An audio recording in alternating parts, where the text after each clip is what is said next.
Assalamualaikum warahmatullahi wabarakatuh. Anakku yang berbahagia, setelah kita tadi saksikan pembukaan Pondok Ramadan, kali ini Pak Udi akan langsung menyampaikan materi Pondok Ramadan. Adapun tema kali ini adalah puasa dan zakat. Baik anakku yang berbahagia, puasa kalau dilihat pengertiannya adalah menahan diri dari hal-hal yang membatalkan puasa, mulai terbitnya fajar sampai terbenamnya matahari, itu berpuasa. Jadi selama satu hari penuh kita harus menjaga hal-hal yang bisa membatalkan puasa. Adapun dalam berpuasa itu terdapat syarat-syarat wajib dan juga rukun-rukunnya berpuasa, dan juga ada lagi hal-hal yang membatalkan terhadap puasa, dan juga nanti ada hikmah-hikmah di balik puasa. Anak-anak yang berbahagia, Pak Udi akan menjelaskan tentang pertama syarat wajibnya puasa.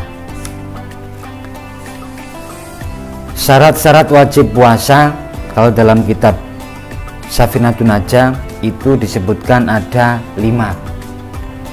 Yang pertama adalah Islam, yang kedua baligh, kemudian yang ketiga mampu, yang keempat sehat,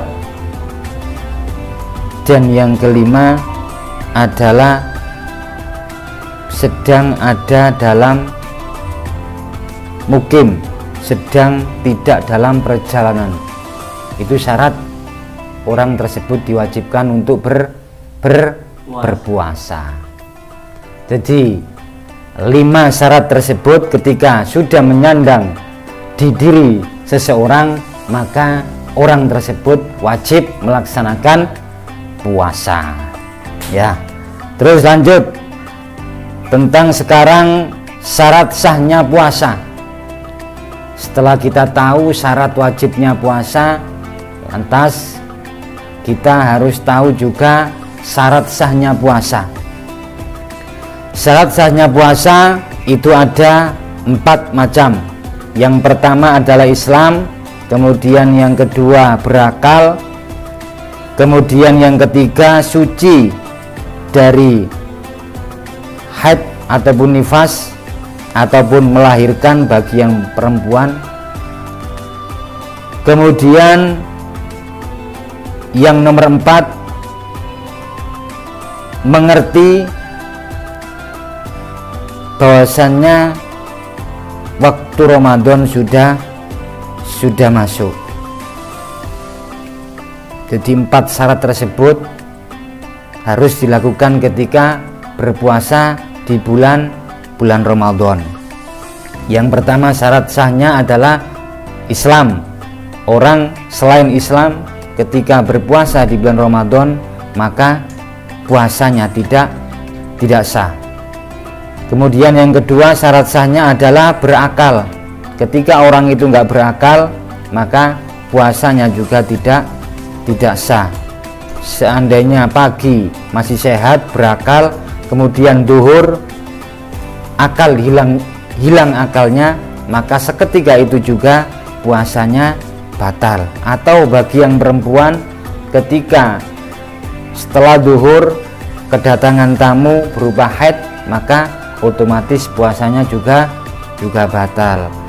Atau seandainya tidak paham bahwasanya Ramadan sudah masuk atau belum, kemudian puasa di tengah-tengah puasa kok belum datang Ramadan, maka juga puasanya batal.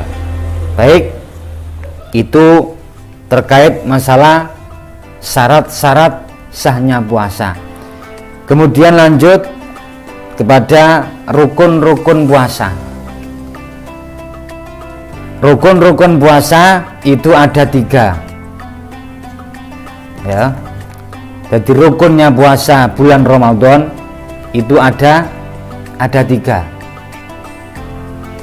Yang pertama adalah niat lailan likulli yaumin fil fardi, niat setiap malamnya bagi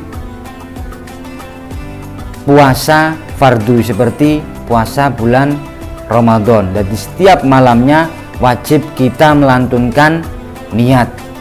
Seperti biasanya setelah doa sholat witir itu langsung nawaitu shauma godin sampai selesai. Nah itu biar kita tidak terlupa nantinya, akhirnya dituntun di waktu sholat jamaah tersebut. Nah kalau seandainya di malam harinya tidak niat, ingat-ingat kok habis subuh, maka puasa Ramadannya tidak sah. Walaupun dia ikut puasa tapi tidak ditulis sah sholat puasanya, ya. Jadi setiap malamnya harus berpuasa. Kemudian untuk meringkas waktu biar tidak lama-lama, hal-hal yang membatalkan puasa. Apa saja hal-hal yang membatalkan puasa? Hal-hal yang membatalkan puasa diantaranya adalah makan atau memasukkan sesuatu di 9 lubang yang kita miliki.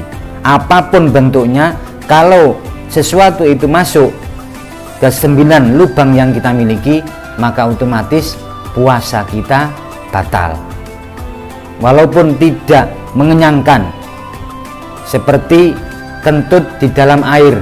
Nah, waktu renang kok wetenge kembung, kepengin kentut, akhirnya kentut di dalam air. Nah, itu kentut dalam air waktu berpuasa itu membatalkan puasa. Kencing juga seperti itu. Kencing dalam air itu juga bisa membatalkan puasa. Artinya memasukkan sesuatu ke dalam 9 lubang yang kita miliki. Kemudian diantaranya hal yang membatalkan puasa lagi adalah murtad, keluar dari agama Islam, itu juga bisa membatalkan puasa. Kemudian kedatangan haid, nifas ataupun sedang melahirkan itu juga membatalkan puasa. Kemudian yang membatalkan puasa yang lain adalah hilangnya akal tadi. Jadi di tengah-tengah puasa kok kemudian stres, hilang akalnya, atau mendem sampai hilang akalnya, itu juga membatalkan puasa. Atau mutah yang disengaja, jadi misalnya ogok-ogok tangan nang cangkem sampai keluar mutah, nah itu juga membatalkan puasa. Kemudian ada lagi ayan, epilepsi. Jadi pas tengah-tengah puasa kok ayane kumat, epilepsi, kejang-kejang sampai keluar akalnya hilang, maka juga membatalkan puasa. Dan dilanjutkan lagi tentang hikmah-hikmah puasa. Jadi hikmah-hikmah puasa, banyak sekali hikmah-hikmah yang didapat dari orang yang berpuasa. Di antaranya adalah yang paling penting adalah bisa menjaga hawa nafsunya. Itu yang paling penting mungkin. Jadi hawa nafsu yang kita miliki itu bisa sedikit berkurang sehingga hawa nafsu sudah bisa terkontrol, ya. Itu diantara hikmah puasa yang kita lakukan. Kemudian langsung pada materi zakat, ya. Jadi puasa mungkin Pak Udi bisa ringkas itu saja, dan insya Allah mungkin lain waktu bisa Pak Udi panjang lebarkan lagi tapi karena waktu yang sangat singkat ini langsung Pak Udi sambung kepada materi zakat. Zakat itu ada dua, ada zakat fitrah dan juga ada zakat mal. Namun Pak Udi di sini akan menjelaskan tentang zakat fitrah. Zakat fitrah itu wajib dilakukan oleh setiap individu orang Islam. Siapapun wajib mengeluarkan zakat fitrah. Jadi zakat fitrah itu dilakukan ketika orang tersebut mengetahui akhir bulan Ramadan dan awal bulan Syawal. Ketika orang tersebut tidak mengerti awal di bulan Syawal, maka tidak wajib zakat. Jadi ketika misalnya tanggal 29 Ramadan habis asar dia meninggal, maka tidak wajib mengeluarkan zakat fitrah. Ya, jadi mengetahui akhir bulan Ramadan dan awal bulan Syawal itu orang wajib mengeluarkan zakat fitrah. Zakat fitrah itu wajib dilakukan karena puasa yang kita lakukan tidak akan diterima oleh Allah, mu'allakun bainas sama, akan digantungkan pahalanya oleh Allah di langitnya sebelum kita mengeluarkan zakat fitrah. Ketika kita sudah mengeluarkan zakat fitrah, maka otomatis pahala di bulan Ramadan yang kita lakukan, pahala puasa, pahala ibadah kita di bulan Ramadan otomatis diterima oleh Allah lantaran zakat fitrah. Kalau seandainya tidak mampu, maka tidak wajib mengeluarkan zakat fitrah. Dan karena tidak mampunya tadi, otomatis pahalanya dikasihkan oleh Allah, dapat kemurahan dari Allah Subhanahu wa taala. Nah, berapa zakat yang wajib kita keluarkan? Zakat fitrah itu 2,5 kilo kalau ngepres. 2,5 kilo itu ngepres. Lebih baiknya diglobalkan, kalau tidak 2,7 kilo on, maka 3 kilo. Jadi lebih enaknya itu mengeluarkan zakat fitrah sebanyak 3 kilo beras. Kenapa kok beras? Karena kita makannya beras. Kalau kita makannya roti, mungkin zakatnya juga roti, karena zakat fitrah itu zakat yang dikeluarkan dari makanan yang setiap hari kita makan. Berhubung kita makan nasi, maka wajib kita mengeluarkan beras, ya. Kemudian dalam kitab-kitab yang lain ada sedikit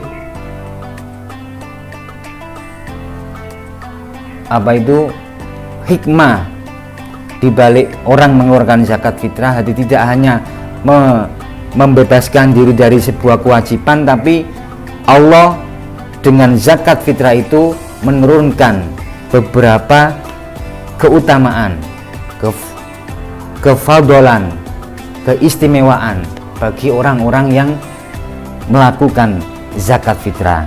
Yang diantaranya adalah orang yang mengeluarkan zakat fitrah niscaya nanti akan dibebaskan dari siksa api neraka. Kemudian dengan mengeluarkan zakat fitrah itu, semua dosa yang menempel di tubuh orang tersebut akan hilang dari tubuhnya. Intinya dosa-dosa orang tersebut dengan mengeluarkan zakat maka diampuni oleh Allah. Makanya di dzurriyyah Rasul itu tidak diperkenankan untuk menerima zakat fitrah. Kenapa? Dari zakat fitrah itu adalah kotoran-kotoran manusia-manusia seperti kita ini. Makanya karena beliau dzurriyyah Rasul, keturunan dari Rasulullah, itu tidak diperkenankan untuk menerima zakat fitrah, karena beliau adalah orang-orang yang suci, yang wajib kita hormati, kan gitu. Berbeda dengan kita masih banyak sekali dosa. Jadi mungkin itu saja yang bisa Pak Udi sampaikan kali ini.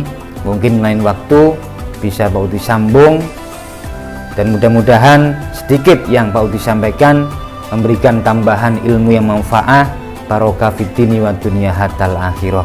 Kurang lebihnya Pak Udi mohon maaf yang sebesar-besarnya. Akhirul kalam, assalamualaikum warahmatullahi wabarakatuh.